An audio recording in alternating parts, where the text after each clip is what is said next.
Hi students, how are you? Today again I am here to proceed our further syllabus, okay?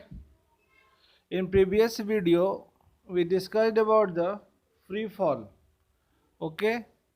Free fall of an object. How an object is when an object is falling freely, then what is its effect on due to gravitation and acceleration also due to gravity. All things already I discussed with you. Okay हम लोग पहले देख चुके हैं, free fall के बारे में पढ़ चुके हैं कि जब कोई बॉडी फ्री फॉल होगा तो उस पर एक्सीलरेशन और ग्रेविटेशन का इफेक्ट क्या होगा, उसके एक्सीलरेशन पे, वेलोसिटी पे और टाइम पे। ठीक है, तो अब हम लोग टाइम आ गया, it's time to do some numerical based on the free fall. Okay, अब टाइम है कि कुछ फ्री फॉल से रिलेटेड कुछ न्यूमेरिकल बनाए। ये न्यूमेरिकल मैं आपके एनसीईआरटी बुक से लिया हूँ ओनली। ठीक है, or if extra problem you want, okay, then you can consult me through commenting in my comment box, okay? And if you want, again I am telling you, यदि आपको notes चाहिए, मैं फिर से आपको बता रहा हूँ, यदि आपको notes चाहिए तो please share your email ID in my comment box, I will send you, okay? Now coming to numerical. See here, a car falls off a ledge and drop to the ground in 0.5 second. Okay, एक car है जो कि ground पे fall कर रहा है। ठीक है, ग्राउंड पे फॉल कर रहा है, ये सपोज कार है। Okay, this is a car. भाई मेरा ड्राइंग अच्छा नहीं है, देख लेना यार। ओके, ये कार है, ये फॉल कर रहा है ग्राउंड पे। ठीक है, कितना देर में? तो एक car fall off a ledge and drop to the ground in 0.5 second. Let g, g's क्या है? Acceleration due to gravity. G is equal to 10 metre per second square. G is given 10 metre per second square. Okay, g is given how much? 10 metre per second square for simplifying the calculation. Okay, calculation simplify करने के लिए दिया गया कितना? 10 metre per second square. G is equal to 10 metre per second square. Our question is what is its speed on striking the ground. हमारा पहला question है कि उसका स्पीड कितना होगा जब वो ग्राउंड को स्ट्राइक करेगा। दूसरा है what is it's average speed during the 0.5 second. Okay, इसका जो एवरेज स्पीड होगा वो 0.5 सेकेंड पे कितना होगा वो फाइंड करना है। और तीसरा क्वेश्चन है how high is the lead from the ground. Okay, leads का हाइट कितना है ग्राउंड से। ठीक है, लेड्स का हाइट ग्राउंड से कितना है। ओके, लेड्स का हाइट ग्राउंड से कितना है वो हम लोगों को फाइंड करना है। ठीक है, तो अब हम लोग न्यूमेरिकल पे आते हैं। Now we are coming to our numerical. Time T is equal to 0.5 second means half second. Okay, next initial velocity. Initial velocity कितना है? तो वो सीधा फॉल कर रहा है, इनिशियल वेलोसिटी नहीं दे, वो ऑलरेडी पहले से सम वेलोसिटी में था, वो डायरेक्ट फॉल कर रहा है। ओके, तो इनिशियल वेलोसिटी कितना होगा? 0, u is equal to 0 metre per second. Acceleration due to gravity g is given 10 metre per second square. Okay, acceleration due to gravity कितना दिया हुआ है? 10 मीटर पर सेकेंड स्क्वायर। ठीक है, उसके बाद acceleration of the car. Okay, acceleration of the car भी दिया हुआ है, कितना दिया हुआ नहीं है? एक्सेलरेशन ड्यू टू ग्रेविटी दिया हुआ है, और चूंकि कार फॉल कर रहा है under gravitational force. Car fall कैसे कर रहा है? Due to under gravitational force. So इसका जो एक्सेलरेशन होगा दैट विल मीन्स, कार का जो एक्सेलरेशन होगा, car acceleration will equal to acceleration due to gravity। acceleration due to gravity। Okay, gravity, acceleration due to gravity a equal to g होगा। Okay, अब देखो, चूंकि एक्सेलरेशन ड्यू टू ग्रेविटी दिया हुआ है G equal to 10 metre per second square, तो acceleration of the car is also equal to 10 metre per second square. चूंकि ये कब डाउनवर्ड आ रहा है, डाउनवर्ड आ रहा है, इसलिए plus 10 metre per second square है। Since it is coming in downward, so I have taken plus 10 metre per second square. यदि ये ऊपर जाता, ओके, सपोज यही कार यदि फोर्स लगाते और ये ऊपर जाता ना, तो यहाँ पे A is equal to minus G हो जाता, ओके, और G is equal to minus A लेते, लेकिन चूंकि हमारा कितना है, ये डाउनवर्ड आ रहा है, therefore a equal to plus of 10 metre per second square. Since car is falling freely, therefore A equal to plus G, because it fall downward, it is falling downward. We know that for finding speed, we know the formula V is from motion, V equal to U plus AT. Okay, and since initial velocity is zero, initial velocity कितना है, zero है ना, देखो यहाँ पे दिया हुआ है u दिया हुआ है कितना, 0 metre per second square, putting here 0, okay, meter per second square plus 80, so this will become what, v is equal to 80, then this will become how much, a is 10 meter per second square and t is how much, 0.5 second, therefore on multiplying we will get 5 meter per second. Okay, then the speed will be how much, 5 meter per second. Average speed equal to u plus v. Okay, u plus v upon 2, average speed equal to u plus v upon 2 means initial velocity plus final velocity upon 2. तो initial velocity हम लोग को पता है कितना है, 0 है, ठीक है, तो इनिशियल वेलोसिटी 0 प्लस v कितना निकला, 5, तो 5 upon 2 means 5/2, 5/2 is equal to how much, 2.5 meter per second. Okay, then average speed will become 2.5 meter per second and speed is 5 meter per second. Okay, now see here, distance traveled. Okay, distance traveled, that is s is equal to, we know the formula, s is equal to ut plus half at square. Okay, then u is how much, 0, therefore this complete become 0 plus half at square, and a is how much, a is plus 10 meter per second square. Okay, this will become 1/2 into 10 meter per second square into t का whole square, t equal to how much, 0.5 second, therefore 0.5 second का whole square. This will equal to 1/2 into 10 meter per second square into 0.5 second का whole square equal to 0.25 second square. Okay, जब इसका whole square निकालेंगे, when we will find the whole square of this will become 0.25 second square. अब 1/2 into, अब देखो 10 ये है, okay 10, और ये 25 को क्या लिख सकते हैं, 0.25 है, तो इसको क्या लिख सकते हैं, 25 upon 100, तो 10 cancel, multiply, this will become 25/20, this is become how much, 1.25 metre. तो हमारा डिस्टेंस ट्रेवल कितना लग गया, 1.25 मीटर, मीन्स डिस्टेंस ट्रेवल कितना हो गया लेड से ग्राउंड के लिए, तो how much, 1.25 metre. Okay, now come to example 2. Okay, example 2. See here example 2. What is given in example 2? You just see. Okay. See here. An object is thrown vertically upward. Okay. Rises to a height of 10 meter. कितना metre तक एक object है, an object is thrown vertically upward. See here. ये एक बंदा है, okay, खड़ा है मस्ती से, और इसने एक ऑब्जेक्ट को थ्रो किया अपवर्ड.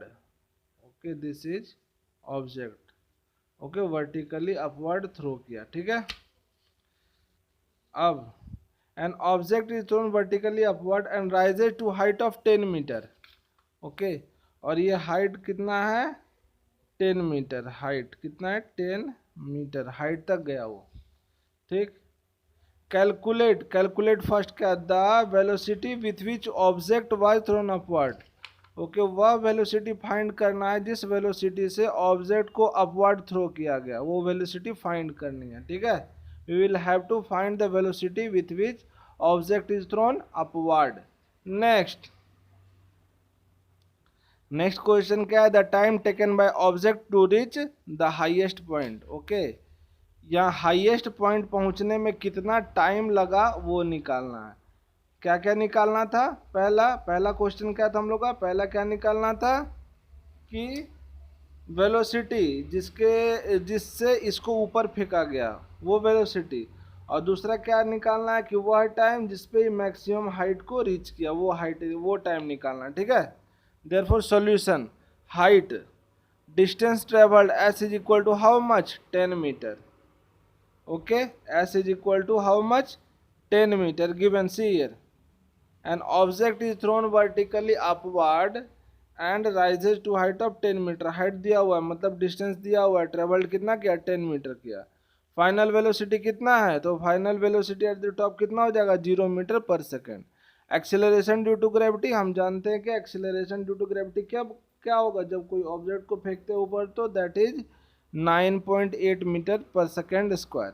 अब एक्सेलरेशन ड्यू टू ग्रेविटी दिया हुआ है तो एक्सेलरेशन ऑफ ऑब्जेक्ट कितना हो जाएगा? चूंकि ये अपवर्ड में फेंक रहे हैं तो we are going against gravity, then this will become how much? Minus 9.8 metre per second. तो ये कितना हो जाएगा? Minus 9.8 metre per second square हो जाएगा। क्यों माइनस भैया, क्यों होगा यहाँ पे? Because object is thrown upward, upward throw कर रहे हैं इसीलिए माइनस में आया, ठीक है। यदि ये डाउनवर्ड आता ना तो प्लस जी रहता, चूंकि ये अपवर्ड जा रहा है इसलिए ये माइनस जी है। Since it is going upward so it is minus g. If it might be coming downward then this will become plus g। okay, now see here,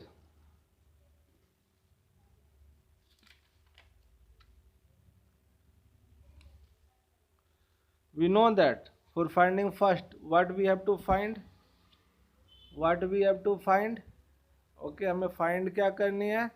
तो पहला the velocity with which object is thrown upward, वह velocity जिससे कि object को upward throw किया गया। तो we know that what, हम जानते हैं कि v square equal to u square plus 2as होता है। We know that from the laws of motion equation v square equal टू u square plus 2as। v is how much?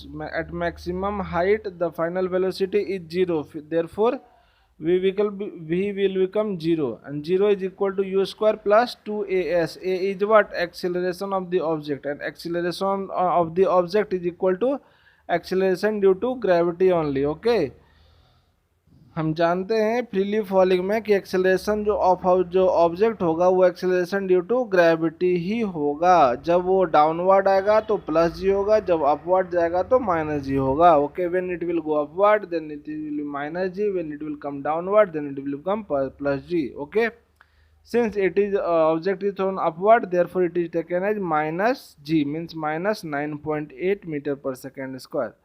Now 0 is equal to u square plus 2 into this 9.8 can be written as minus 9.8 can be written as minus 98 upon 2 for your convenience, so that your calculation will become easier.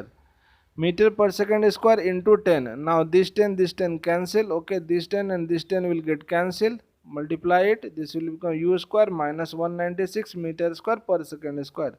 From here we have u is equal to under root of 196 meter square per second square, and when you will bring all this out from under root, this will become 14 meter per second. Therefore u is how much? Means initial velocity with which object is thrown upward, वह initial velocity जिससे कि object को upward throw किया, that is equal to 14 meter per second. Now second, v is equal to, we know that second equation, v is equal to u plus at। we have to find the time at which it reaches to maximum height। okay, वह time निकालना है जिसमें कि यह जो object था वो maximum height को पहुंचा, वो ये टाइम निकालना था जिससे ये मैक्सिमम हाइट को पहुंचा। तो मैक्सिमम हाइट पहुंचने में कितना टाइम लगा वो निकालना। We have to find the time at which it reaches to maximum. Okay, so therefore v is equal to, we know that v is equal to u plus at, and this final velocity is 0, u already we have find it, u is equal to 14 meter per second square, per second not square, okay, because the unit of velocity is meter per second, or speed also meter per second. And what is the difference between velocity and speed? Speed is a scalar quantity and velocity is a vector quantity. Okay, now V is equal to u plus at. V is how much? 0. U is how much? 14 meter per second plus at. Acceleration is how much? Minus 9.8 meter per second square into t. Therefore t will be equal to, see here, this equation become 14 meter per second minus, here is minus and here is plus, so plus into minus, this will become minus 9.8 meter per second square into t. When you will bringing from this equation RHS to LHS, this minus will become plus.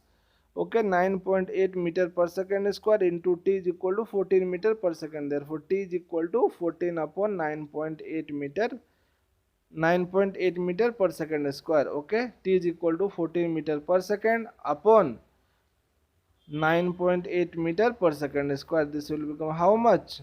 T is equal to 1.43 second. Okay, 1.43 second. Okay, now you can also write this as initial velocity u upon, okay, what?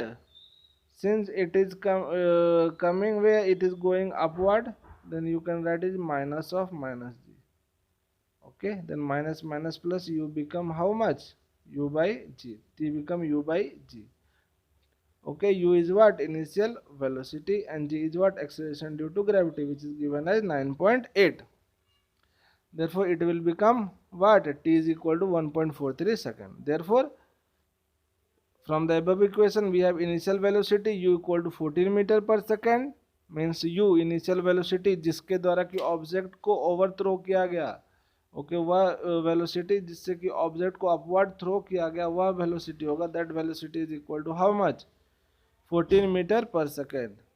And time taken t is equal to how much? 1.43 second. Time कितना लगा? तो 1.43 second. कौन सा time भैया? तो maximum height को पहुंचने के लिए, ये वाली टाइम, यहाँ से यहाँ मैक्सिमम हाइट को पहुंचने के लिए.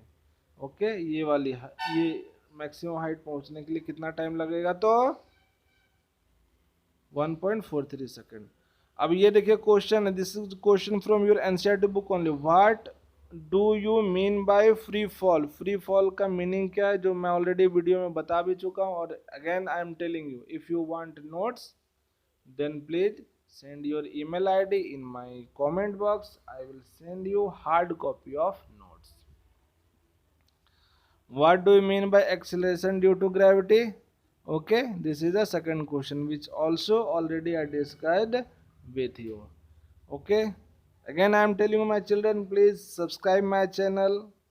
Get the easiest way to understand your own subject, and if you want notes or classes from other subject also, okay, then comment it in my comment box. Accordingly I will make a video on that. Okay बच्चों, यदि आपको और भी video चाहिए किसी दूसरे class का भी या दूसरे सब्जेक्ट का भी, तो प्लीज़ कमेंट बॉक्स में मुझे कमेंट करिए, मैं आपको बना करके दूंगा. ठीक है, till then, take care, study well, do well. Okay, goodbye.